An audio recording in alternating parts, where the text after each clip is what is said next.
Para continuar nuestro contenido de esta semana, vamos a ver un breve y rápido resumen de lo que vimos ya hasta ahora en este capítulo. Recordaremos que empezamos con lo que son los ciclos de potencia de vapor. Partimos de la base del ciclo de Carnot, que era el ciclo ideal en este caso para este tipo de procesos. Luego vimos cuáles eran los problemas que tenía el ciclo de Carnot, de manera a ver cómo yo puedo adaptar o cómo yo puedo mejorar en este caso o modificar el ciclo de Carnot para que sí pueda ser utilizado en lo que sería un ciclo real. Y con esas pequeñas modificaciones llegamos a lo que sería el ciclo ranking ideal simple, ¿verdad? Entonces, analizamos que la eficiencia del ciclo de Carnot depende solamente de las dos temperaturas, de la temperatura de alta y la temperatura de baja, que son los lugares donde se absorbe y se libera calor. Y evidentemente para cualquier otro proceso, para cualquier otro ciclo de potencia, esa misma relación que encontramos para el ciclo de Carnot también va a ser válida. Válida en el sentido de que también va a aumentar la eficiencia para un ciclo Rankine si aumentamos la temperatura de alta o si bajamos la temperatura de baja. No me refiero a que la ecuación va a ser la misma, pero el efecto de aumentar la eficiencia va a aumentar según también como analizamos para el ciclo de Carnot. Entonces, lo que vieron en la clase pasada con el profesor César es básicamente lo siguiente: cómo podemos hacer para incrementar, y básicamente si queremos incrementar o disminuir la temperatura promedio, la cual en este caso se añade o se rechaza calor, podemos hacer las tres cosas que vimos o que vieron en este caso con el profesor César. Por un lado, la reducción de la presión del condensador, que se puede ver el efecto en este caso acá, en donde lo importante que creo que se tiene que tener en cuenta cuando se habla de la reducción de la presión es algunos inconvenientes que trae consigo también esto, o sea que no siempre con esta modificación así por sí sola ya va a aumentar nuestra eficiencia sin traer alguna consecuencia o algún otro problema que tenemos que solucionar también. En este caso, algunos de los problemas eran que en este caso vemos que el contenido de humedad en este caso aumenta. Otro problema era que yo puedo ir bajando efectivamente a presiones muy bajas, de manera que en este caso esa presión puede ser incluso menor que la atmosférica, y eso da pie a que ingrese aire al sistema. Vamos a ver ahora un poco más adelante qué es lo que pasa si es que entra aire a nuestro sistema y eso se va acumulando, digamos, dentro del mismo. Y lo importante que también tienen que manejar es que si ustedes en algún momento quieren diseñar o quieren trabajar con este tipo de sistema, es ver cuál es la presión mínima a la cual van a poder trabajar acá. Y esa presión mínima no depende o no es algo que ustedes van a fijar porque sí o como ustedes quieran, sino que depende del medio de enfriamiento, ¿sí? Recordarán que tiene que haber una diferencia de temperaturas entre nuestro fluido de trabajo y algún medio donde yo voy en este caso utilizar para absorber calor, y dependiendo de esa diferencia de temperatura yo voy a saber cuál es la temperatura de nuestro fluido de trabajo, y con eso voy a saber cuál es la presión correspondiente en condiciones de saturación, ¿verdad? Entonces, atiendan eso. Con respecto al sobrecalentamiento, creo que es bastante sencillo, es una de las cosas más sencillas de poder ver en este caso. Se puede ver que del 3 al 3' y del 4 al 4', esto sería la ganancia de, en este caso, nuestro trabajo neto. Fíjense que es importante mencionar también que el calor de entrada que está acá, tanto aumenta nuestro trabajo neto y aumenta también el calor de entrada. Entonces la pregunta es ¿por qué aumenta la eficiencia si ambos aumentan? Y sencillamente el trabajo neto aumenta más de lo que aumenta en este caso el calor de entrada. De esa manera, entonces, la relación que sabemos de trabajo neto sobre calor de entrada en este caso siempre va a ir aumentando. ¿Está bien?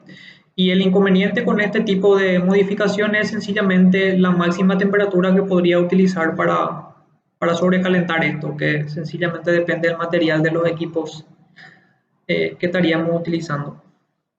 Como también se ve, un beneficio de esto es que pasando del punto 3 al 3', la calidad en este caso también aumenta, lo cual es algo relativamente bueno, ¿verdad? Y por último, incremento de la presión de la caldera. Si lo que yo quiero es aumentar la temperatura de alta, yo sé que como el cambio de fase ocurre a presión y temperatura constante, entonces cuando yo aumento la presión de alta, automáticamente la temperatura de alta también va a aumentar acá, que es básicamente lo que vemos en nuestro diagrama TS, ¿verdad? Si yo miro esta presión que estamos marcando acá, voy a marcar con un color diferente. Esto acá, esto sería nuestra presión alta, digamos, y esta sería nuestra presión normal. Fíjense que a modo de comparación ambos se evalúan a la misma temperatura máxima, por ejemplo, en este caso. Ahora ahí se ve claramente que esto sería lo que estamos perdiendo en cuanto a lo que sería el trabajo neto, si es que estamos trabajando con una presión, en este caso, más baja, ¿verdad? Entonces, el problema que también encontraríamos si es que yo aumento la presión en la caldera, que es esta presión que está acá, es que nuestra calidad en este caso también disminuye. Entonces, como pueden ver, ninguna de las opciones que planteamos acá son válidas directamente sin tener que hacer alguna otra modificación o mejora en este caso para que pueda aplicar estos métodos, ¿verdad? Entonces, lo que vamos a ver ahora es lo siguiente. Yo voy a aumentar la eficiencia del ciclo, en este caso Rankine, si es que aumenta la temperatura promedio a la cual se añade calor al sistema. ¿Por qué hablo de temperatura promedio y no la temperatura nomás como cuando hablamos del ciclo de Carnot? Y sencillamente porque la temperatura promedio a la cual se añade calor varía en este caso entre el punto 2 y el punto 3, ¿verdad? Entonces, principalmente sería esta la temperatura que me interesa, que es donde ocurre el cambio de fase, pero ni siquiera este proceso ocurre a temperatura constante. Esto hasta acá sí, pero desde el punto de vista de vapor saturado hasta el vapor sobrecalentado ya hay una diferencia de temperatura. Entonces, lo que me interesa es aumentar en lo posible esa temperatura promedio, ¿sí? Bueno, entonces vimos que para aumentar esa temperatura promedio yo puedo aumentar la presión, pero el problema con la presión es que en este caso eh, nos obtenía una humedad en este caso bastante o muy baja, ¿verdad? Entonces, eh, eso es algo que de alguna manera nosotros no queremos, ¿verdad? Entonces, ¿qué puedo hacer para modificar este problema? Y podemos hacer dos cosas. Por un lado, sobrecalentar el vapor a temperaturas muy altas antes de que entre a la turbina, que sería hacer más o menos lo siguiente. Imagínense que tenemos ahora mismo el punto 3. Yo quiero de alguna manera irme del punto 3 al punto 4' que estoy marcando acá. Entonces puedo hacer lo siguiente, puedo seguir aumentando la temperatura acá hasta este punto. Voy a tener una de 3' en este caso, y acá bajamos y hacemos el proceso de expansión hasta llegar a este punto.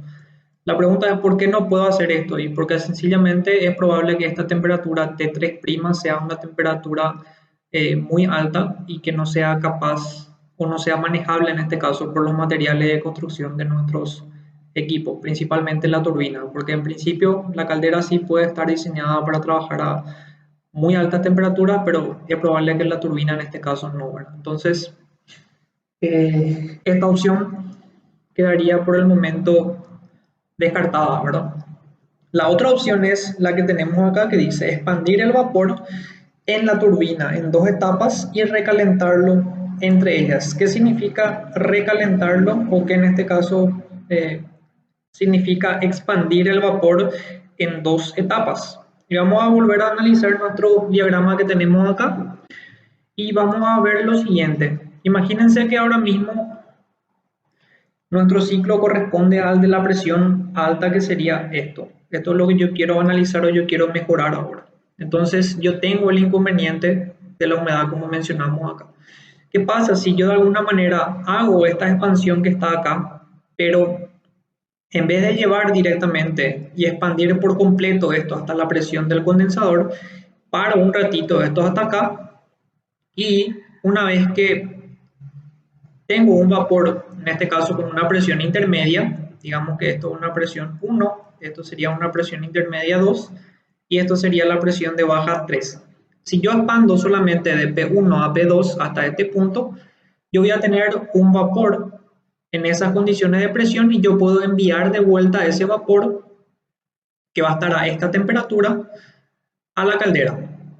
para que de esa manera la caldera pueda seguir transfiriendo calor a este vapor de baja presión y esto pueda volver a calentarse hasta idealmente llegar a la misma condición de temperatura. Esta sería la temperatura máxima que va a poder alcanzar, que es la temperatura del vapor sobrecalentado de alta presión. Evidentemente, por cuestiones prácticas de transferencia de calor, nunca debería llegar esto a la misma temperatura, a no ser que la caldera tenga un área de transferencia de calor infinito o esperemos un tiempo infinito para que se dé eso. Pero en condiciones ideales es algo que podemos suponer que no va a afectar, digamos, tanto a nuestro proceso. Entonces, sobrecalentamos esto de vuelta, que está a una presión más baja, y acá sí podemos proceder a una segunda expansión para llegar en este caso hasta acá.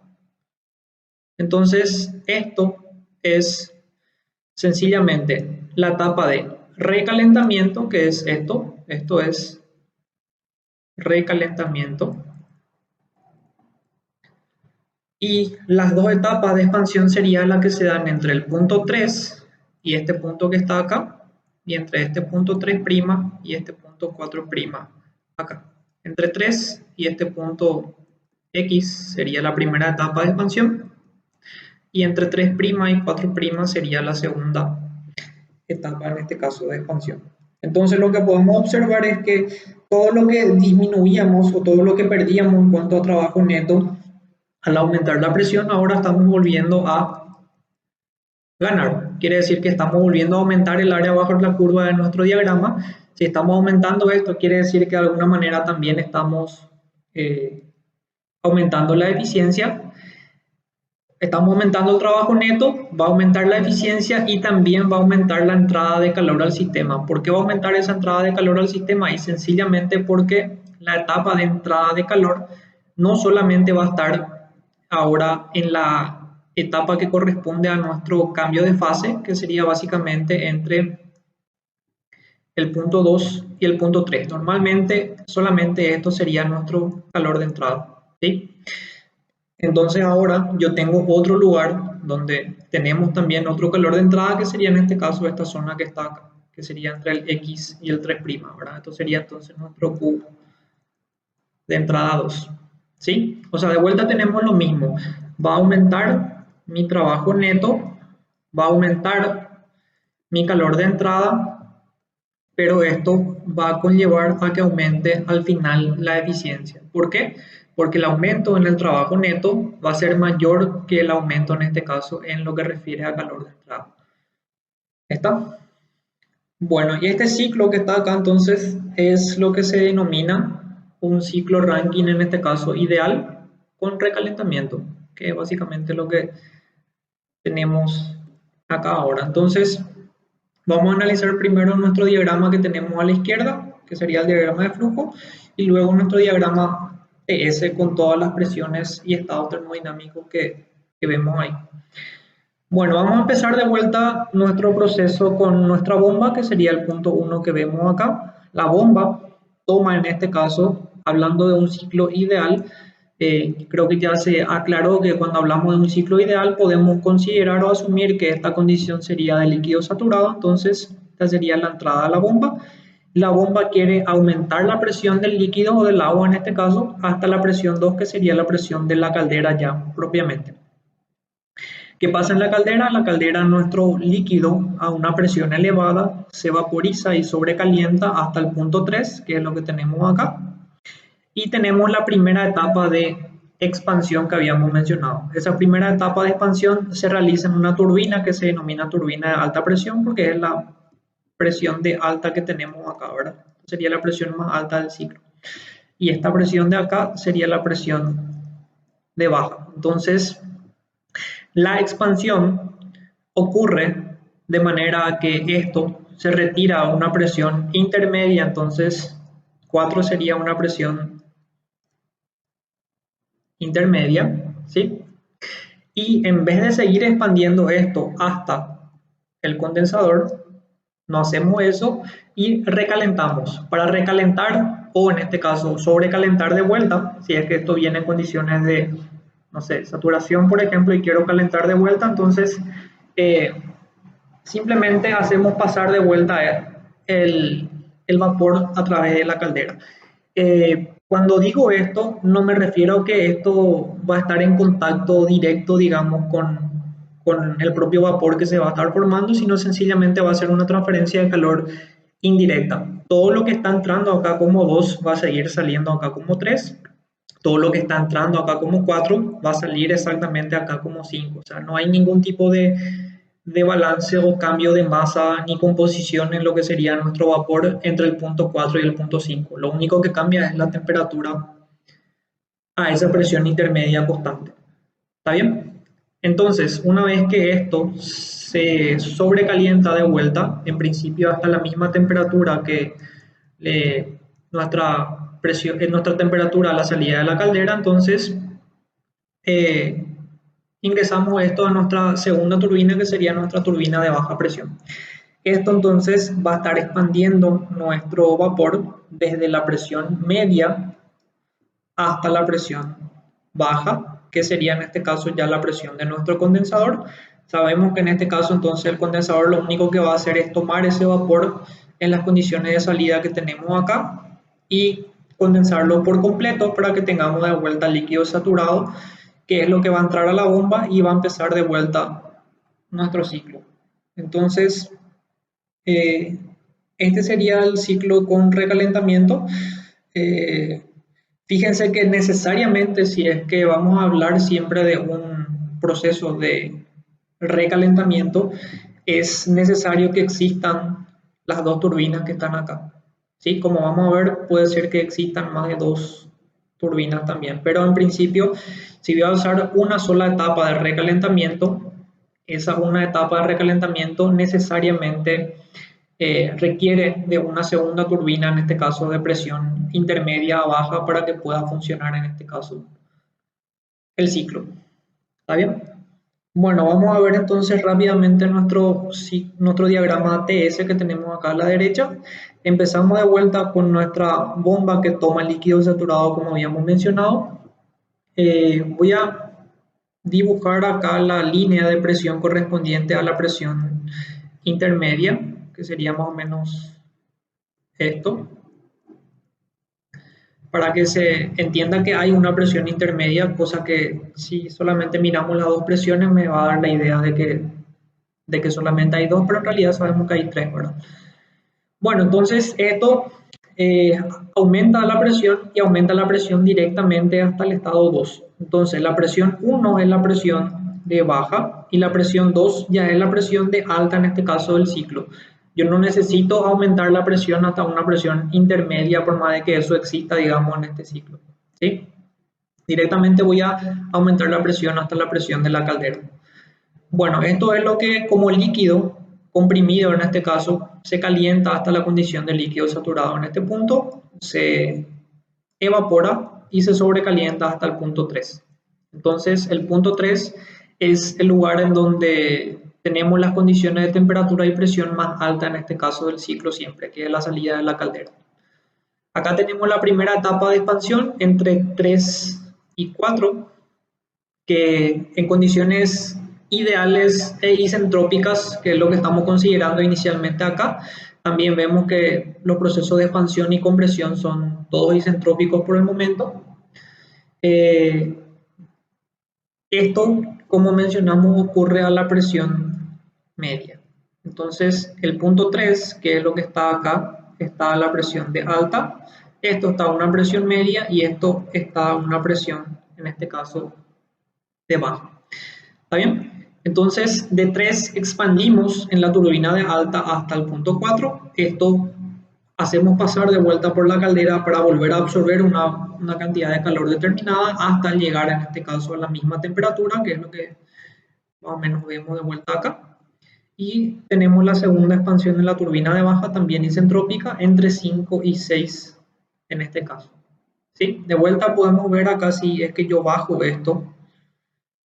En este caso tendríamos el punto 6', por ejemplo, acá, lo cual sería algo indeseable, ya que el contenido de humedad en este caso sería un poco más elevado, ¿verdad? Entonces, vemos que estamos logrando dos cosas con este proceso de recalentamiento. Por un lado, estamos haciendo que aumente la eficiencia debido a que se aumenta la temperatura a la cual se añade calor, y por otro lado estamos solucionando el problema de nuestra humedad a la salida, en este caso de la turbina o del proceso de expansión.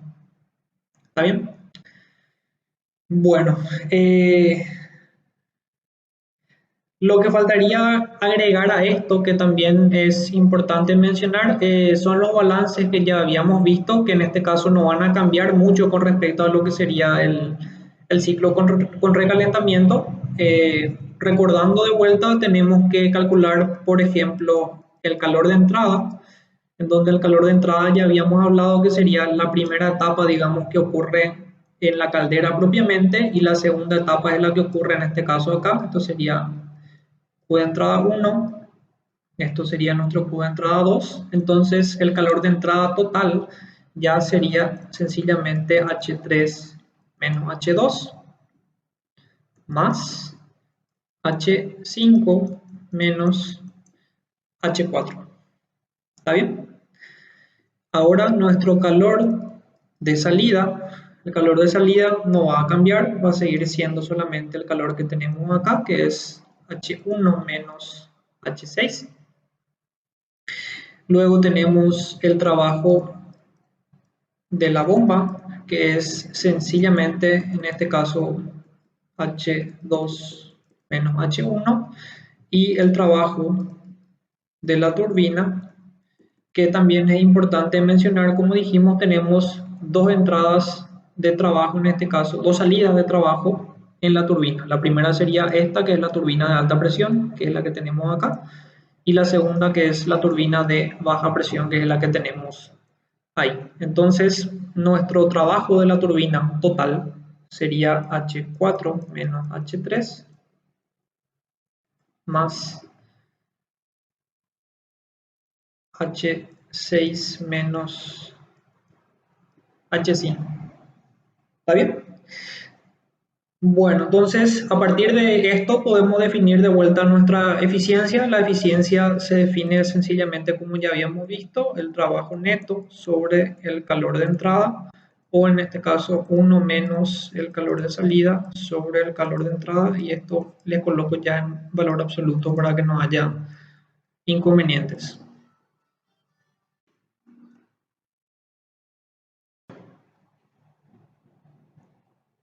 Entonces, ya sabemos ya de dónde partimos para llegar al ciclo Rankine ideal con recalentamiento. Ahora vimos cuáles son los balances de energía principalmente que vamos a utilizar para plantear nuestra ecuación de eficiencia principalmente. Y para ir terminando con respecto a este ciclo particular, podemos plantearnos las siguientes preguntas. Dijimos que en principio el recalentamiento, así como tal,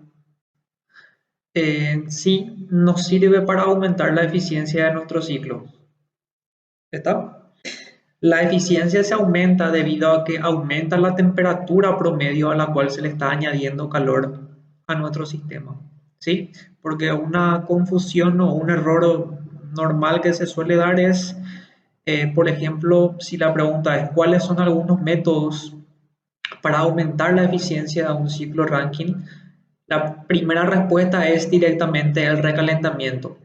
Y el recalentamiento en sí no es el mecanismo por el cual nuestra eficiencia va a aumentar. La eficiencia aumenta porque aumenta esa temperatura. El recalentamiento lo que nos permite es trabajar con una presión más elevada y, en este caso, solucionar el problema que tenemos con la humedad a la salida de la turbina si es que trabajamos sin recalentamiento, que es lo que ya mencionamos. ¿Está? Eso es bastante importante aclarar en este caso. Y bueno, otra cosa, si sabemos que para un recalentamiento, al aumentar la temperatura, aumenta nuestra eficiencia, ¿qué pasaría si utilizo varias etapas de recalentamiento de manera que eso en principio me permita trabajar cada vez a presiones mayores, aumentando de esa manera la eficiencia? De que se puede hacer eso, se puede hacer. Es decir, yo puedo trabajar no con un con una etapa de recalentamiento, sino que puedo trabajar con más de una etapa de recalentamiento. En principio, siempre que yo trabaje a una presión y temperatura más elevada y necesite varias etapas de recalentamiento, ya que, como dijimos, solamente el recalentamiento está para solucionar el problema de nuestra humedad, ¿verdad? Entonces, si no es suficiente con uno, por la presión elevada, digamos que estaríamos trabajando, por ejemplo, si es acá, entonces estaría, por ejemplo, haciendo esto acá y acá recaliento. Entonces, sigo teniendo esto acá. Entonces, es probable que necesite una segunda etapa de recalentamiento como es lo que tendríamos, por ejemplo, acá, ¿verdad? Eso puede ocurrir. ¿Qué pasa? Que el aumento de eficiencia que normalmente se logra ya no es tan elevado con relación a lo que en este caso teníamos con una sola etapa de recalentamiento. Es decir, en este caso, por ejemplo, no me convendría seguir trabajando a una presión mayor, ¿sí? Por más de que de alguna manera esté ganando un poquitito de área que tengo acá, ya que si es que hago esto, voy a estar trabajando, digamos, con unas etapas que serían más o menos así, ¿verdad? Entonces voy a tener 3 etapas de recalentamiento con una del punto 3 que está acá. Esto sería de un punto 5 y esto sería un punto 7, ¿verdad? Que es básicamente lo que tendríamos acá. Entonces, en esas condiciones, incorporar una tercera turbina ya no sería en este caso viable para el pequeño aumento de eficiencia que tendríamos. ¿Está bien? Eso es simplemente para tener en cuenta que si bien puedo hacer más de una etapa de recalentamiento, lo ideal o lo que normalmente se recomienda es hacer solamente uno y no trabajar en este caso con demasiadas, con presiones demasiado elevadas para que se dé esto. Sí van a encontrar que existe varias etapas de recalentamiento en plantas de potencia supercrítica, es decir, con procesos que trabajan por encima del punto crítico, y en ese caso sí pueden tener diversas etapas de recalentamiento en donde a medida que yo voy aumentando esas etapas de recalentamiento, básicamente lo que estaría haciendo es un proceso más o menos isotérmico. Entonces, lo que tenemos inicialmente acá, si yo hago diversas etapas de recalentamiento, por ejemplo, sería lo siguiente, sería bajar esto acá, subir acá, bajar, bajar, subir, y tendría más o menos esto. Entonces, la temperatura más o menos al final se va a mantener promedio y constante, a diferencia de lo que tenemos acá, que hay cierta variación entre el punto 3, 4 y 5, ¿verdad? Que esto evidentemente se nota que están a temperaturas más elevadas que 4. En este caso, cuando hago muchas etapas de recalentamiento, prácticamente podemos considerar que todo esto ocurre a temperatura constante. ¿Está? Eso por un lado. Y la segunda pregunta que nos quedaría responder es, dijimos que para que ocurra este proceso de recalentamiento es necesario una presión intermedia para que la turbina realice trabajo en 2 etapas, de 3 a 4, que es la etapa de presión alta a presión media, y la etapa de expansión en la turbina de baja presión desde 5 hasta 6. Entonces, recordando de vuelta, esto dijimos que es la presión alta, esto es la presión media y esto es la presión baja, ¿sí? La pregunta es, yo normalmente conozco esto ya que es la presión de trabajo de la caldera, es decir, yo puedo normalmente fijar o yo puedo en este caso conocer esa presión. Puedo conocer también la presión en el condensador por lo que habíamos visto previamente, es decir, si yo conozco cuál es el medio de enfriamiento que voy a estar utilizando, asumo una delta T de 10-15 grados entre ese fluido con mi fluido de trabajo y dependiendo de eso fijo la presión del condensador, la presión mínima. Lo que no sé hasta ahora, o no mencionamos, es cuál es la presión media en este caso para que ocurra este recalentamiento.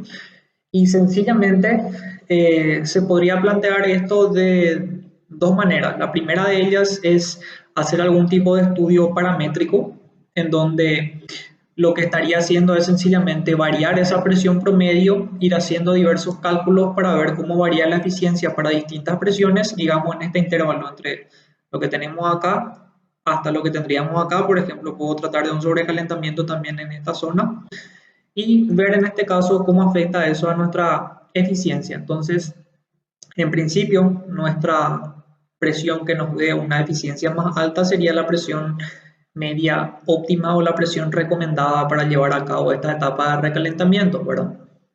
Y eso se puede contrastar con lo que sería lo que ocurre realmente en este tipo de centrales de potencia, en donde en la práctica está estipulado que normalmente esa presión media es sencillamente un cuarto de la presión de alta en este caso.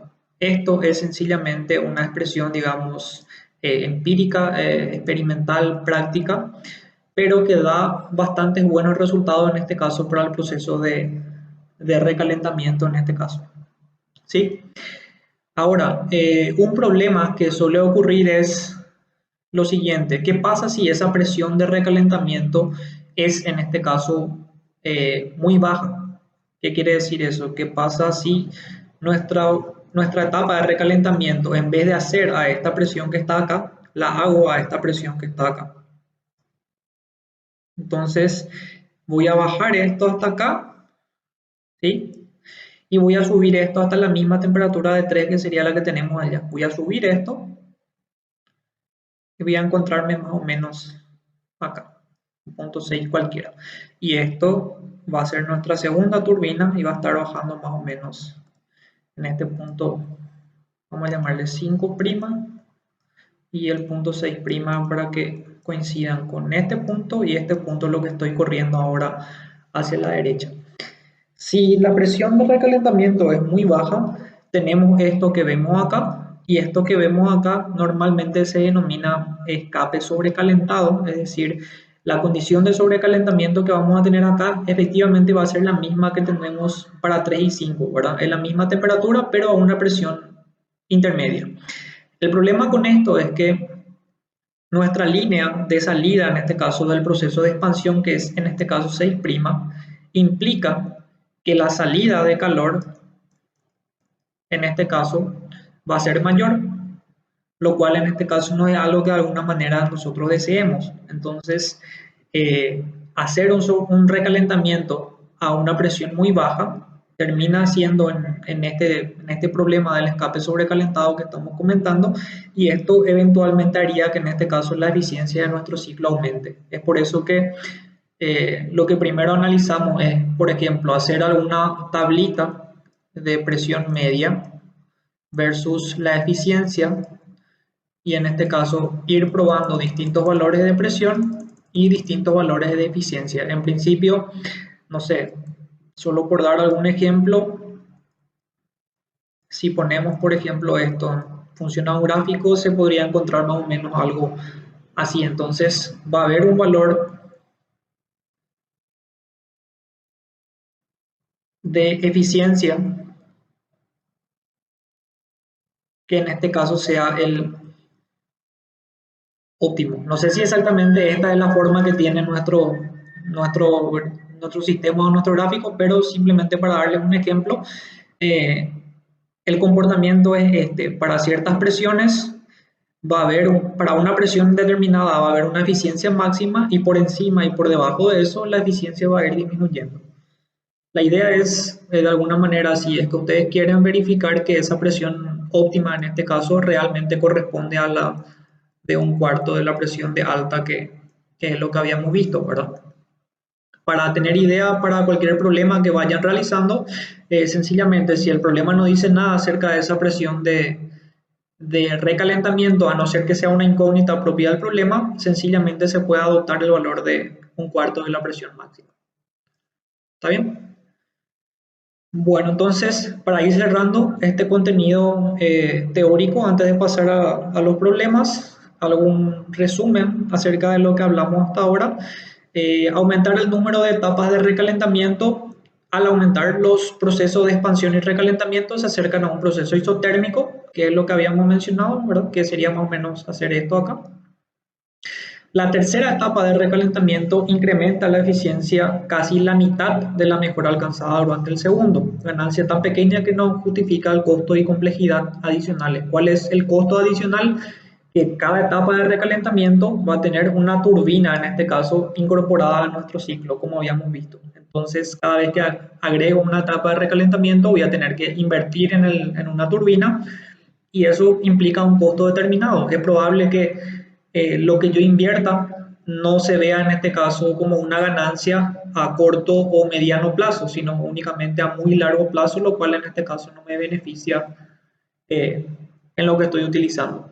Y por último, de forma práctica, la presión de recalentamiento suele ser de un cuarto de la presión máxima del ciclo. Entonces, es lo que habíamos mencionado, ¿verdad? Se supone que hay una presión recomendada o óptima en este caso, en donde se supone que la eficiencia va a aumentar. Ya mencionamos qué es lo que pasa con respecto al escape sobrecalentado cuando la presión es muy baja.